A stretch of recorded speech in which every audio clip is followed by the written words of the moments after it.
Good day everyone, I am Aris Kasmer G. Satol. This is continuation of evolution of the insect biodiversity. Host range. Ang mga bark beetle ay kadalasang umatake sa conifer trees tulad ng pine, cypress, at pear ay may dalawang uri. Ito is tinatawag nilang specialist ay isa lang ang klase na puno ang inatake niya. Ang generalist ay kayang umatake sa iba't ibang klase ng puno. Next is the types of damage. Nagbubutas ang mga beetle sa loob ng puno, kaya nasisira ang daluyan ng tubig at pagkain na may dala ring silang fungi tulad ng blue stain fungi na nagpapabago ng kulay ng kahoy. Dahil dito, humihina ang puno at madaling mabali at matumba. Next naman ay effect of the growth. Bumabagal ang paglaki ng puno, kaunti lang ang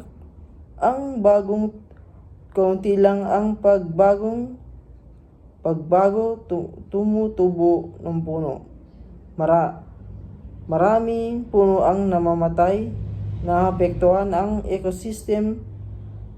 Halimbawa ay nawawala ng tirahan ang mga hayop. Wood quality. Nagiging kupas o may mansa ang kahoy, kaya bumababa ang kalidad ng presyo nito.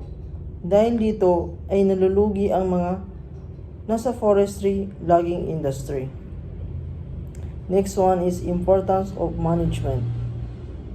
Mahalagang kontrolin ang infestation para maiwasan ang malawakang pagkasira ng kagubatan at mapanatili ang balanse ng kalikasan at maprotektahan ang supply ng kahoy. The next one is control methods. Iba't ibang paraan ang ginagamit. Cultural is alisin ang mahihinang puno. Mechanical, putulin at alisin ang infected na puno. Biological ay gumamit ng natural na kaaway ng pest. Chemical, limitadong paggamit ng insektisado. Monitoring is gamit ang pheromonotropes.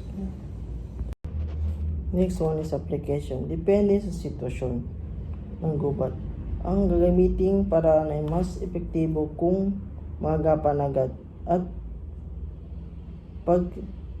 pagsasalin at iba't ibang paraan. Limitation. Mahirap makita agad ang infection. Mabilis kumalat ang peste. Hindi laging epektibo ang chemical dahil nasa loob ng puno ang insect. Yun lang. Thank you.